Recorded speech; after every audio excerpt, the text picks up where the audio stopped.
Assalamualaikum warahmatullahi wabarakatuh. Halo teman-teman, saya Hairunisa Belani Sukaswadi, NIM G 0023090. Saya dari kelompok B1. Saya akan menyampaikan laporan praktikum anatomi blok 1.2. Jadi akan ada 3 topik yang akan saya sampaikan. Topik yang pertama yaitu ACL. ACL merupakan ligamen yang berada di artikulatiogenus.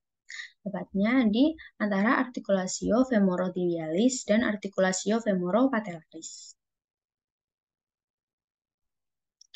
Dan juga cedera ACL ini biasanya terjadi pada pemain sepak bola.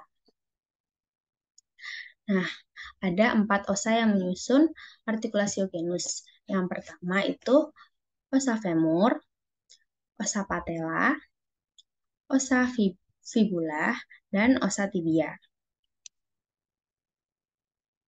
Selanjutnya yaitu ligamen-ligamen yang memperkuat artikulatiogenus. Itu ada ligamen popliteum obliquum, ligamen kolateral tibial, ligamen kolateral fibular, ligamen popliteum arcuatum, ligamen meniscofemoral posterius, ligamen cruciatum posterius, dan ligamen cruciatum anterius. Nah, selanjutnya ini itu muskulus-muskulus yang berperan pada artikulatiogenus. Nah, pada bagian anterior itu ada musculus rectus femoris, kemudian musculus vastus lateralis, musculus vastus medialis, dan musculus vastus intermedialis. Nah, untuk yang bagian posterior itu ada musculus bicep femoris, dan ada musculus semitendinosus, musculus semimembranosus, dan musculus gastrocnemius. Nah, untuk yang bagian medial itu ada musculus sartorius.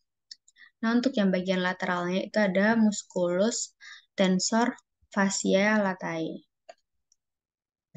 Selanjutnya yaitu tendon yang berperan pada artikulatiogenus. Ya, ada tendon musculus adductor magnus, tendon musculus semimembranosus, tendon musculus bicep femoris, dan tendon musculus popliteus, dan tendon musculus quadricep femoris.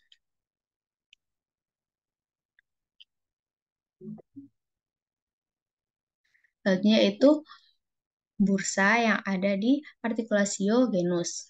Yang pertama itu ada bursa suprapatellaris, bursa subfacialis prepatellaris, bursa infrapatellaris profunda, dan bursa subpoplitea. Selanjutnya yaitu arteri dan vena yang melewati artikulatiogenus.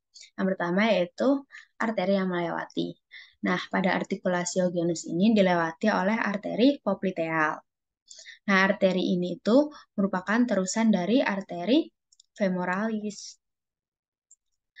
Nah, juga arteri popliteal ini yang memvaskularisasi artikulatiogenus.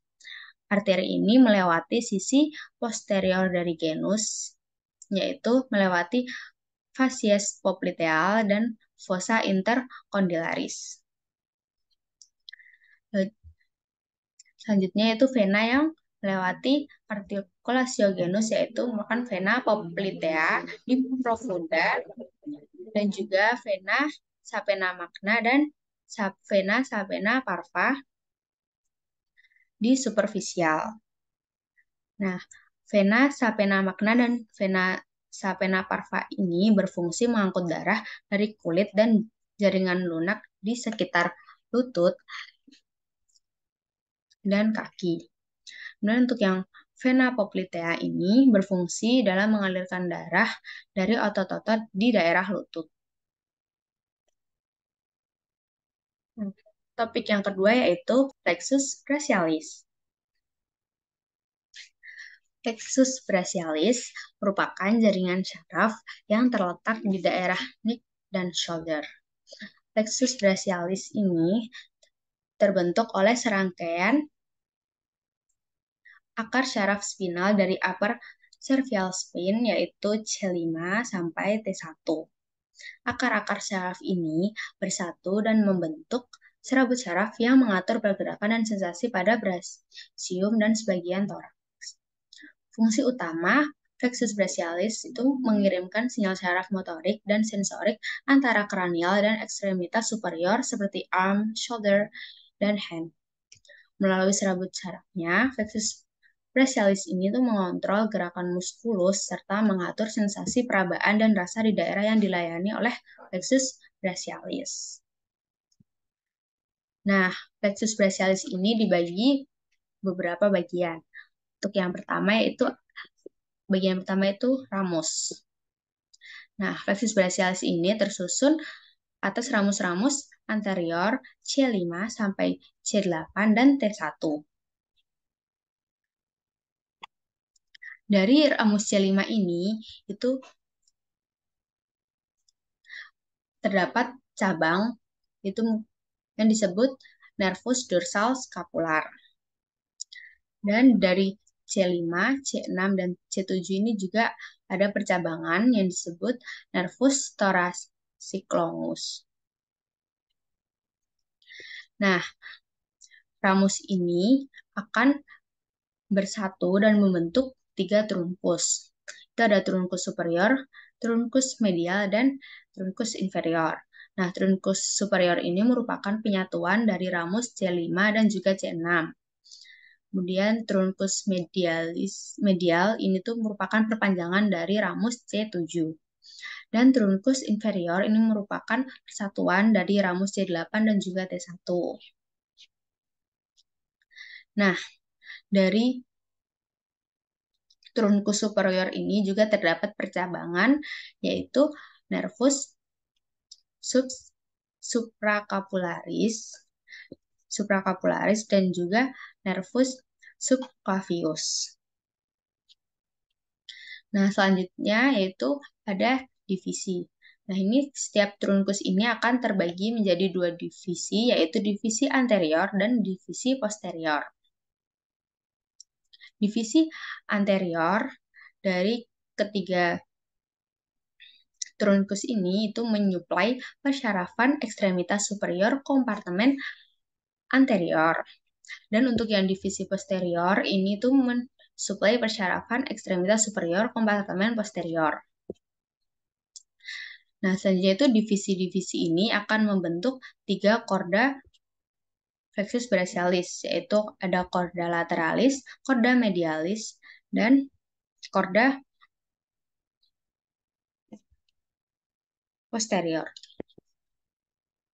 Nah, korda lateralis ini merupakan penyatuan dari divisi anterior, trunkus superior, dan medial.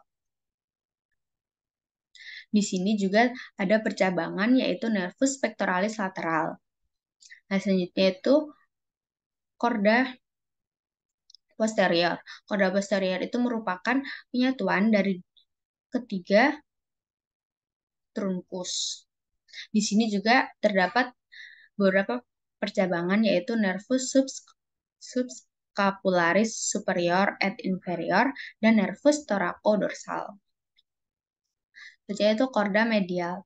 Nah, korda medial ini merupakan lanjutan dari divisi anterior trunkus inferior.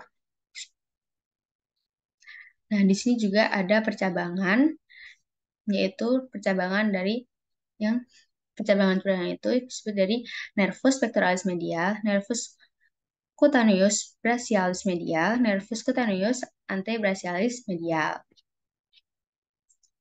Nah, kemudian korda-korda ini juga akan berlanjut membentuk nervus nervus. Nah, yang pertama itu korda lateralis itu akan membentuk nervus musculocutaneus, dan terus kemudian korda medial ini akan membentuk nervus ulnaris. Dan juga korda lateral dan medial ini akan bersatu dan membentuk nervus medianus. Selanjutnya, korda posterior ini akan membentuk nervus axillaris dan nervus radialis. Selanjutnya itu musculus-musculus yang diinervasi oleh nervus yang ada di plexus brachialis. Yang pertama itu ada nervus dorsal scapula, itu akan menginervasi musculus levator scapula, musculus rhomboideus minor, musculus rhomboideus major.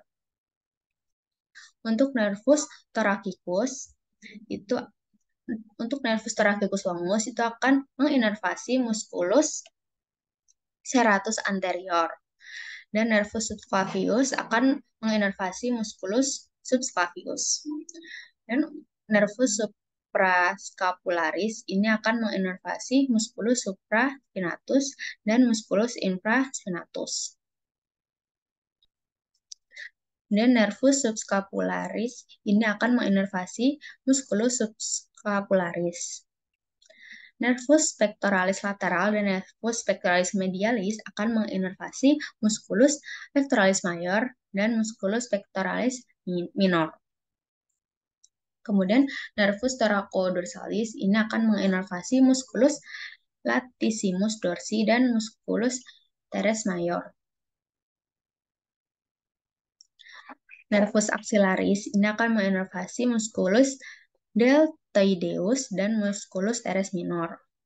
Dan untuk nervus musculocutaneus akan menginervasi musculus coracobrachialis, musculus bicebrachii, dan musculus brachialis. Dan untuk nervus ulnaris ini akan menginervasi musculus flexor carpi ulnaris dan musculus flexor digitorum profundus. Nah, untuk nervus radialis ini bahkan nervus yang paling banyak menginervasi musculus-musculus yang ada di hand, yaitu yang pertama itu ada musculus triceps brachii, musculus brachioradialis, musculus extensor carpi radialis longus, musculus extensor carpi radialis brevis, musculus extensor digitorum, musculus extensor digiti minimi, musculus supinator, musculus brachialis, musculus adductor pollicis longus, musculus extensor pollicis brevis, musculus extensor pollicis longus, dan musculus extensor indicis. Nah, selanjutnya ini ada nervus medianus, ini menginervasi musculus pronator teres, musculus flexor carpi radialis, musculus flexor pollicis longus, musculus pronator quadratus, musculus palmaris longus, musculus flexor digitorum superficialis, musculus flexor digitorum profundus, dan musculus abductor pollicis brevis. Oke, topik yang ketiga atau topik yang terakhir ini yaitu topik regiodorsum. Dan nanti di akhir juga akan membahas mengenai biget wing scapula. Nah, jadi ada 5 musculus yang menyusun regiodorsum. Yang pertama itu ada musculus trapezius, kemudian musculus rhomboideus minor, musculus rhomboideus major, musculus levator scapula, dan musculus latissimus dorsi. Nah, untuk tips menghafalkan 5 musculus ini yaitu dengan kalimat Roma, Romi, dan Leska, Telat. Nah, Roma ini merupakan rhomboideus major, Romi, rhomboideus minor, Leska, levator scapulae, Telat, TI-nya itu trapezius dan lat-nya itu latissimus dorsi. Nah, kemudian musculus trapezius ini berada di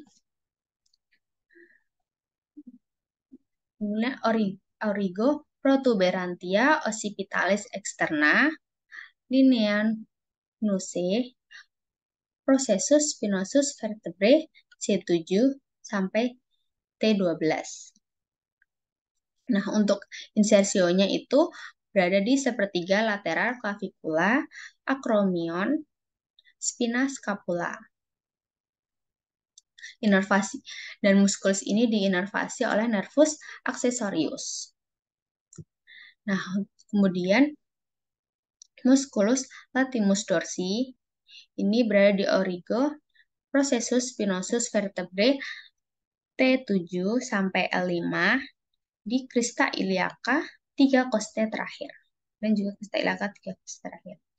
Nah, untuk insersionya itu ada di sulcus intertubicularis humeri dan musculus ini diinervasi oleh nervus thoraco-dorsalis. Nah, kemudian untuk musculus rhomboideus mayor. Nah, musculus ini tuh berada di aurigo processus spinosus VTH 2 sampai 5 dan insersionya itu margo medialis scapulae dan musculus rhomboideus mayor ini diinervasi oleh nervus dorsalis scapula. Nah, untuk musculus rhomboideus minor ini berada di aurigo processus spinosus vertebrae C7 sampai T1 di ligamentum nusae.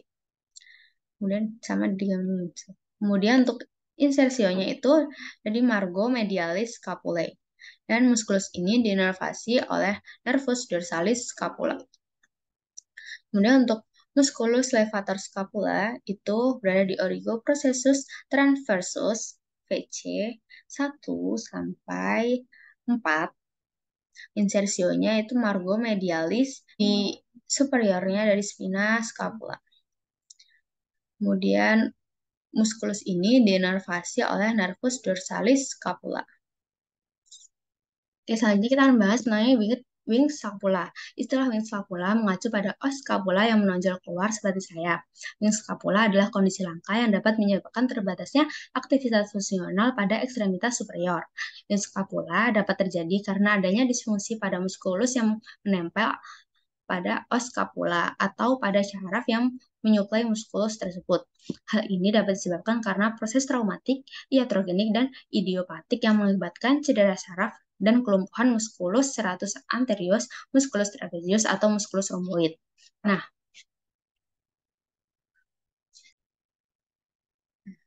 kelumpuhan yang terjadi pada muskulus serratus anterior ini merupakan suatu disfungsi yang disebabkan oleh traumatik, non-traumatik, dan iatrogenik, sehingga terjadi lesi pada nervus thoracic femus. Untuk kelumpuhan yang terjadi pada musculus trapezius dapat disebabkan oleh cedera pada nervus spinal aksesori. Nah, saraf tersebut terletak superficial sehingga rentan terdapat lesi pada kasus kecelakaan kendaraan bermotor ataupun bentuk trauma tumpul lainnya. Namun, penyebab paling umum itu dari kelumpuhan nervus aksesoris ini adalah iatrogenik, terutama bisa terjadi selama operasi biopsi limfonodus cervix. Nah, untuk kelumpuhan pada muskulus rhomboid itu bersifat neurogenik yang melibatkan nervus dorsal scapular. Penyebab cedera paling umum itu adalah saraf kejepit. Nervus dorsal scapular dapat terperangkap di musculus clanus medius. Selain itu juga bisa terjadi karena cedera akibat kecelakaan atau dislokasi shoulder anterior. Sekian yang dapat saya sampaikan. Kurangnya mohon maaf. Assalamualaikum warahmatullahi wabarakatuh.